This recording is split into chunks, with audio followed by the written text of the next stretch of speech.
Hi, it's KCCK's Culture Crawl. I'm Dennis Green, and my guests today are from Midwest Chorale in Cedar Rapids, Director Brad Barrett. Dr. Barrett, thanks for being here. My pleasure. And KCCK's Bob Stewart. Hello. Original founding member of the chorale. I am indeed. Yes. So, 25 years ago now or beyond. For those who've not been around for previous interviews where I've talked to Brad and to Bob, it cannot come as a big surprise that Bob Stewart is a good singer. Anyone who listens to his voice for 4 hours a day on the air Right. go, oh, yeah, I'll bet he's a good singer. Yeah. You've always been a singer. I have. Yeah. Ever since grade school, I started singing. So had a bunch of good directors over the years that kind of led me the right way, and here we are. Hey, before we talk about this weekend's concert, which leads off the 23-24 Chorale Midwest season, you are, a few months ago, the chorale went to New York and performed at Carnegie Hall. Brad, how did that come about? We were, for our anniversary, our 25th anniversary, the board and I had explored and thought about having a commission work to celebrate that anniversary. And so I felt very strongly, along with some of the members of the board, that we would seek out an Iowa composer to be that commission, that would provide that commission work. And we indeed did. Elaine Hagenberg is an up-and-coming choral composer, raised in just New Providence, Iowa, little small burg in Iowa, and is just doing great things. In fact, I just noticed this last week that I believe 9 or 12, I can't remember how many layers there were, was posted on her website or on her Facebook page of the number of all-state choirs that are doing one of her works this year for all-state, Nebraska, Iowa, just the list goes on. And so she is very, very highly respected now, and her works really do lean themselves oftentimes for a celebratory type or event, and even beyond that, more pieces that have meaningful texts. And so we were successful for doing that, and then we were part of a consortium. There was several choirs across the nation that we all paid a fraction of the cost and were able to do that piece that year within a certain time frame. She came and heard us, and then a few weeks later asked us if she were to premiere that at Carnegie Hall, would we be a part of that event? And Wow. That's how that so happened. Asked by the composer. Yes. Mm-hmm. Oh. Yes. So, Bob, tell me about the experience of singing in Carnegie Hall. You know, I would say it was part of my bucket list, but it's like there was no conceptual thing that I could think of that I would be at Carnegie Hall, but just the fact that, that's where Benny Goodman was. That's where all these great players were, and it's just like, oh my gosh, here we are. It was kind of surreal, actually, but it's just a great feeling. It was almost a sold-out audience, too, on a Monday night, which was Wow. pretty amazing. So we got to sing for quite a few people, too, which was fun. So, obviously, the room has got to be amazing. So is part of it just the historical aspect, or is it really seriously, I'll put this to both of you, or is there something about the acoustics of that room that make it extra special? I think all of the above. I think for a choir or soloist or an ensemble to be asked to sing, we not only sang the premiere or inaugurated that piece there, but they also we sang our own solo set, both chamber singers and the Chorale Midwest. And for our folks to have that experience was so gratifying for me as a conductor. It was a surreal. I geeked out, the minute it was over. I went to the gift shop and I bought a little bit of something that was on the shelf. Bought all the souvenirs. Yeah, even a baton that has Carnegie Hall on it. Oh, of course. So it was one of those, and I was not expecting that because really we've experienced a lot with Chorale Midwest. I think this is my 23rd or 24th year with the choir, and we've had we've been able to achieve some really phenomenal things, and they're just phenomenal people. And so I was not expecting that, but then it hit me, and I was caught up in the moment. Yeah. Oh yeah, yeah. And the stage is kind of built almost like a shell, so it's like acoustic shells you would put up behind choirs. Well, it was kind of built that way, so it's it was perfect for singers and the orchestra too. But yeah, it was just wonderful acoustics, and I think there was 4 balconies, way up. It was pretty impressive, pretty awesome. Absolutely. Neat to look out and just see the way the That's space right. is laid And we out. got 15 minutes, so we got our 15 minutes of fame right Okay. there. Bang, we got it done.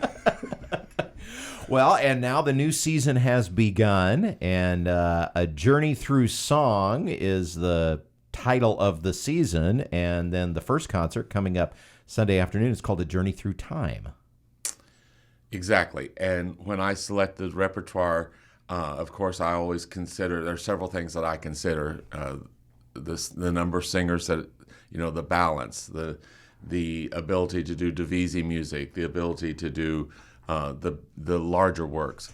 And so when I worked to pick the repertoire for this time, I tried to go through and do at least one piece from every stylistic period of musical composition. So we're going to do Renaissance. We program Renaissance. We program classical. We programmed romantic and neo-romantic and neoclassical pieces, and even the more contemporary close harmony pieces that so many choirs now are programming and choosing to be on their various programs wherever.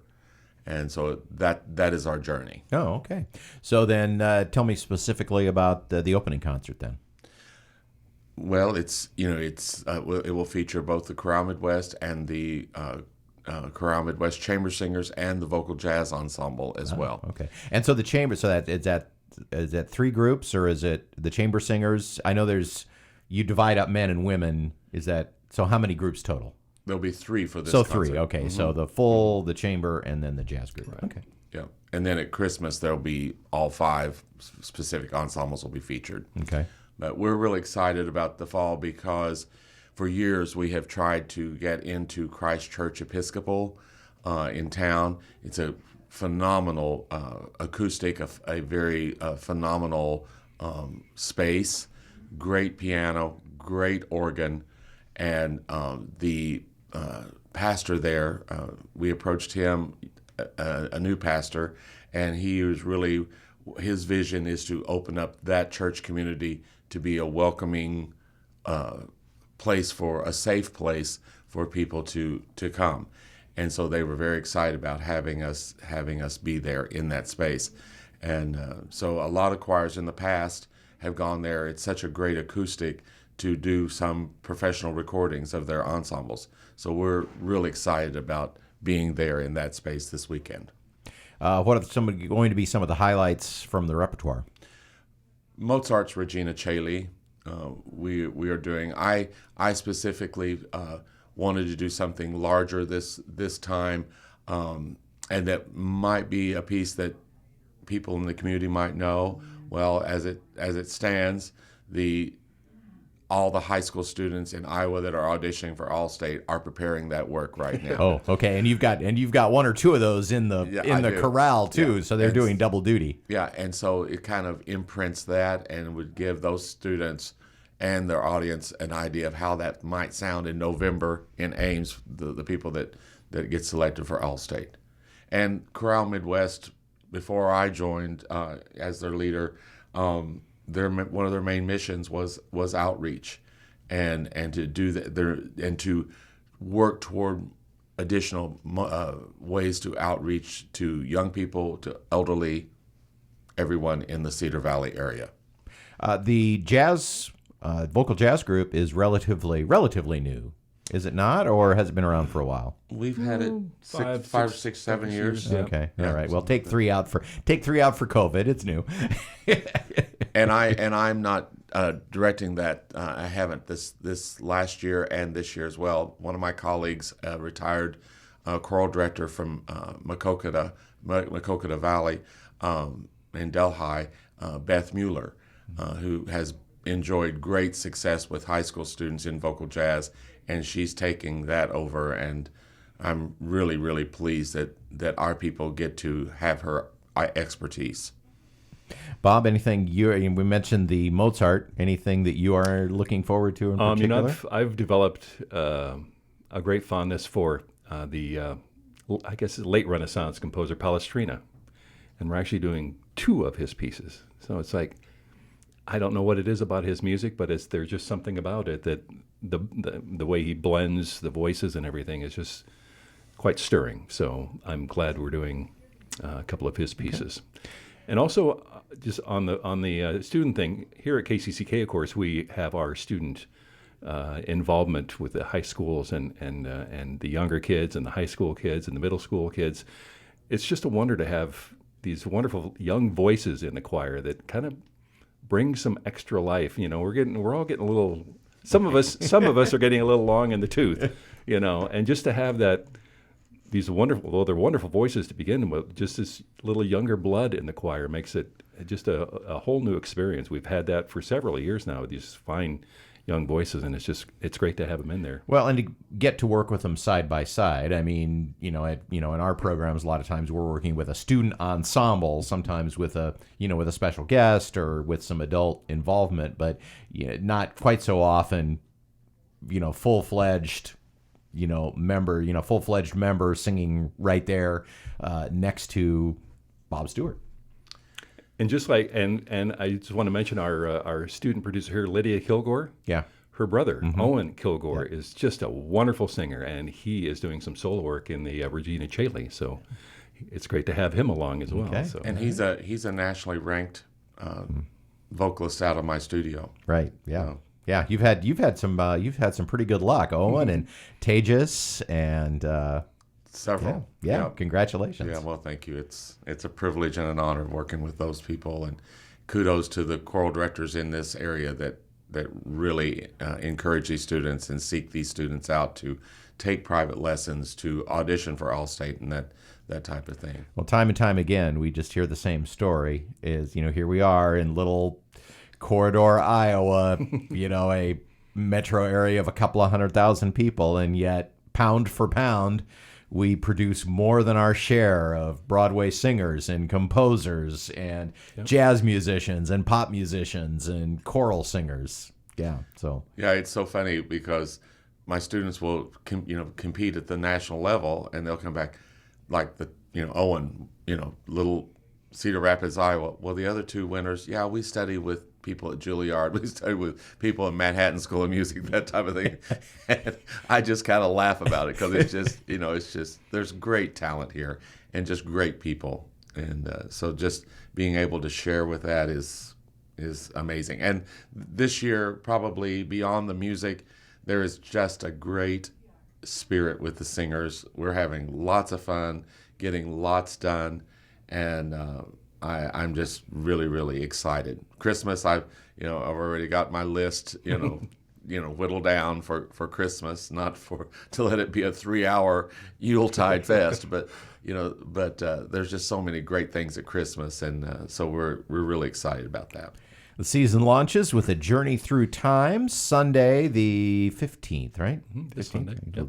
And that's at 2:30 at Christ Episcopal Church. How do people get tickets? They can go online, order them online at choralemidwest.org, or they'll be available at the door as well. All right. Excellent. Well, Brad, you wanted to say something? Well, and there is a students can come, and it's a greatly reduced. It's a $5 ticket for students to come. Yep. All right. Well, have fun with it this weekend, and come back, and we'll talk Christmas before we know it, huh? Thanks both for being here. Thanks, Thank Dennis. you, Dennis. You can hear the Culture Crawl live on the radio many weekdays at 10:30, or download the podcast, watch or listen on your own schedule at kcck.org/culture, or using your favorite podcast app. I'm Dennis Green. I'll talk to you later.